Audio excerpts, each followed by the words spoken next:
Hola, ¿qué tal? En los dos primeros vídeos dedicados a las torres de refrigeración evaporativa verás para qué sirven y cómo funcionan.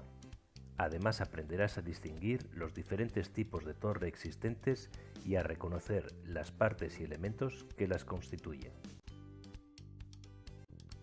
Con el vídeo de hoy entenderás por qué se utilizan torres de refrigeración desde hace más de 100 años.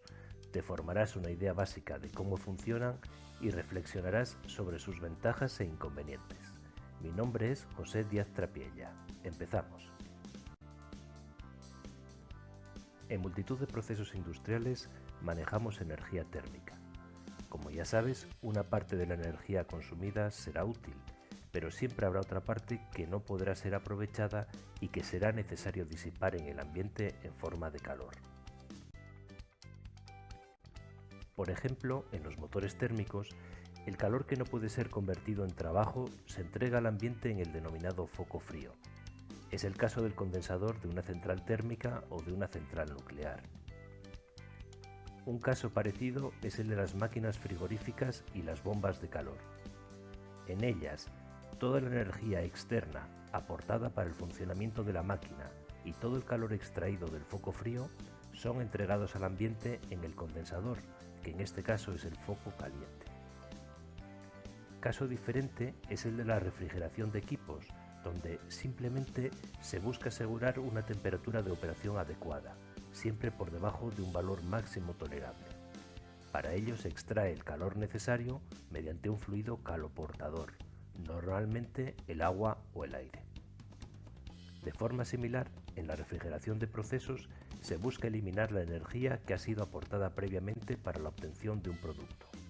Es lo que ocurre, por ejemplo, en la solidificación o en el procesado de materiales cerámicos y metálicos.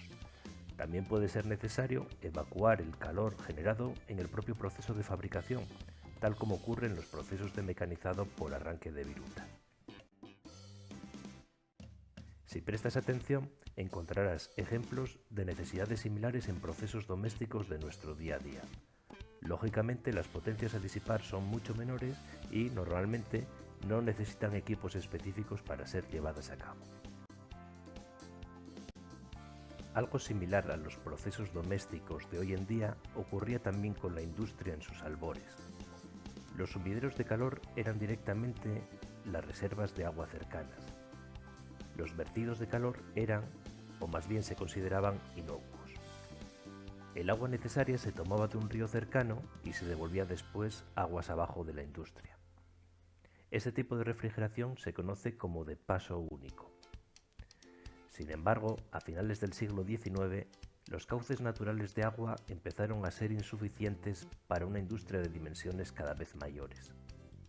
El calor vertido en los ríos empezó a causar una apreciable contaminación térmica. Como consecuencia, la refrigeración de paso único dejó de ser una opción válida en muchos casos. Se comenzaron a utilizar estanques artificiales, en los que el agua se enfriaba por contacto directo con la atmósfera. Con el fin de potenciar el intercambio de calor, se incorporaron sistemas de rociado del agua, dando lugar a los estanques de pulverización. El despegue de la producción termoeléctrica a comienzos del siglo XX impulsó el desarrollo de las torres de refrigeración, debido a las necesidades de esta industria emergente, que no siempre disponía de una reserva de agua próxima. Además, se comenzaron a desarrollar leyes encaminadas a mitigar el problema de la contaminación térmica. Todas las opciones que acabamos de analizar desde una perspectiva histórica siguen siendo utilizadas a día de hoy. Aquí puedes ver algunos ejemplos. Sin embargo, los recursos hídricos ya no pueden considerarse un sumidero sin límites. El empleo de un sistema de refrigeración u otro dependerá de la ubicación de la industria, así como de una serie de condicionantes económicos y medioambientales. La refrigeración de paso único limita mucho las posibles ubicaciones de una planta. Como el agua de red es prohibitivamente cara debido al coste del suministro y del efluente, solo interesa utilizar este sistema en las cercanías de un recurso hídrico natural abundante. En todo caso, siempre nos encontraremos limitaciones debidas al impacto ambiental del vertido térmico. Así, por ejemplo, la central térmica de Aboño, en Asturias, aprovecha la proximidad del Cantábrico y refrigera su condensador con agua de mar, mediante un sistema de paso único. Sin embargo, la central térmica de Soto de Ribera, que está situada lejos del mar, a orillas del río Nalón, necesita torres de refrigeración para su funcionamiento. La autorización ambiental establece que la temperatura del río aguas abajo no podrá superar los 21,5 grados ni ser superior en más de 1,5 grados a la temperatura del río aguas arriba. Por ello, esta central dispone de torres de refrigeración y se emplea como sumidero la atmósfera, que no presenta las limitaciones del agua de río. En todo caso, el vertido térmico ha de diseñarse siempre teniendo en cuenta la viabilidad técnica, el coste inicial de los equipos y el coste de operación, debido al consumo de energía y a los gastos de mantenimiento.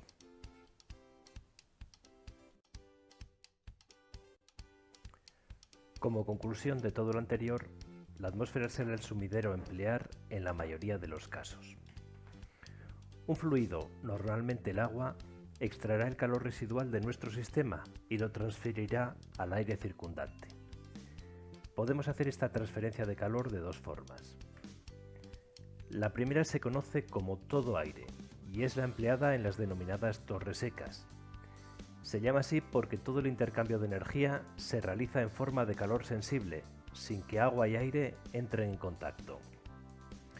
Sin embargo, si permitimos que el aire entre en contacto directo con el agua y que una pequeña parte de ésta se evapore, la entalpía de cambio de fase contribuirá a enfriar aún más el agua.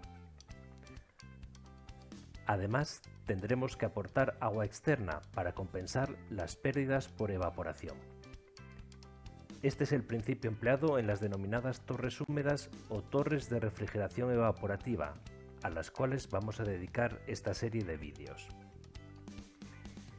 El empleo de torres húmedas presenta numerosas ventajas sobre las secas.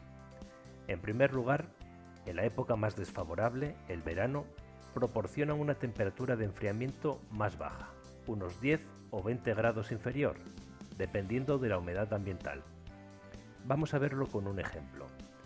Supongamos una temperatura ambiental de 35 grados. En este tipo de intercambiadores de calor necesitaremos además un salto térmico de unos 10 grados entre aire y agua. Según esto, podremos alcanzar una temperatura mínima en el agua de 45 grados. Sin embargo, para las torres evaporativas, la temperatura exterior a considerar es menor, pues se corresponde con la temperatura ambiental húmeda. Para el mismo lugar, con un 40% de humedad relativa, esa temperatura valdrá 24 grados.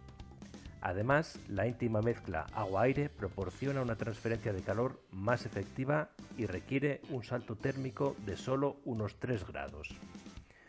Como consecuencia, la temperatura mínima alcanzable en estas condiciones es de 27 grados. Debido a esto, para extraer una misma potencia calorífica, las torres húmedas necesitan mover un volumen de aire menor, en torno a un tercio del de las torres secas. Por ello, necesitaremos un ventilador de menor tamaño y una menor ocupación de superficie en planta, del orden del 30 al 50%. Esto conlleva también un coste inicial más bajo y un menor consumo eléctrico del ventilador, que también será menos ruidoso. Como contrapartida, las torres húmedas son algo más complejas, ya que tienen más elementos y debe evitarse la aparición de legionela.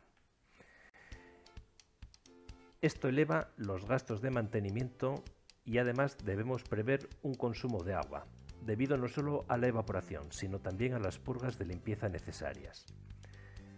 La necesidad de bombear el agua implica también un pequeño consumo eléctrico adicional, que se ve compensado sobradamente por el menor consumo del ventilador. Una torre húmeda consume entre el 30 y el 50% menos de electricidad que una torre seca equivalente. Una vez analizadas las ventajas e inconvenientes de las torres secas y húmedas, vamos a ver cómo se materializan en la práctica y qué aspecto tienen. Las torres secas están constituidas esencialmente por intercambiadores de aletas y tubos. Una disposición habitual es la mostrada, con los intercambiadores situados verticalmente en las paredes de la torre. Por el interior de los tubos se hace circular el agua y por el exterior se hace pasar una corriente de aire, normalmente de forma forzada mediante ventiladores. En la entrada pueden tener además una persiana o damper para regular la admisión de aire exterior, y al tratarse de un circuito cerrado de agua habrá que disponer purgas en los puntos más altos de la instalación. Estas torres pueden ir adosadas unas a otras, formando baterías. Es habitual que dispongan de tabiques internos con el fin de ordenar el flujo dentro de la cámara de aire. En la imagen vemos el aspecto exterior de una torre seca, fácilmente reconocible por los intercambiadores de aletas y tubos en las paredes. En las torres húmedas, el aire se hace circular de forma similar a las torres secas, normalmente por convección forzada mediante ventiladores.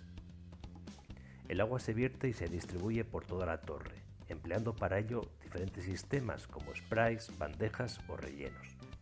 El recorrido del agua tiene lugar normalmente desde arriba hacia abajo, aprovechando la fuerza de la gravedad. El agua fría se recoge en una balsa en la parte inferior de la torre. Existen multitud de opciones en cuanto a distribución de los flujos de aire y de agua, lo que da lugar a una variada tipología, que aprenderás a distinguir en los próximos vídeos. Además de las torres secas y de las torres húmedas ya vistas, existe una tercera categoría que se sitúa en un punto intermedio entre ambas. Son las torres mixtas o híbridas, en las que el agua se enfría en dos etapas. El primer enfriamiento es como el de una torre seca. El agua caliente cede energía en forma de calor sensible sin entrar en contacto con el aire. En una segunda fase, el agua se vierte y entra en contacto con el aire, cediendo energía principalmente a través del calor latente de vaporización, tal como ocurría en las torres húmedas. Las torres mixtas surgen bien para anular el efecto visual del penacho de vapor, bien para reducir el consumo de agua. En el caso mostrado, el aire de la sección seca y el aire de la sección húmeda siguen caminos separados, mezclándose fuera de la torre. Si se elimina la partición interior, el aire húmedo y el seco se mezclan antes de salir al exterior, lo que reduce la formación de niebla. Este sería el aspecto exterior de la torre mixta que acabamos de analizar. Muy bien, esto es todo por el momento. Gracias por llegar al final del vídeo. Espero que te haya gustado y pueda resultarte útil. Hasta la próxima.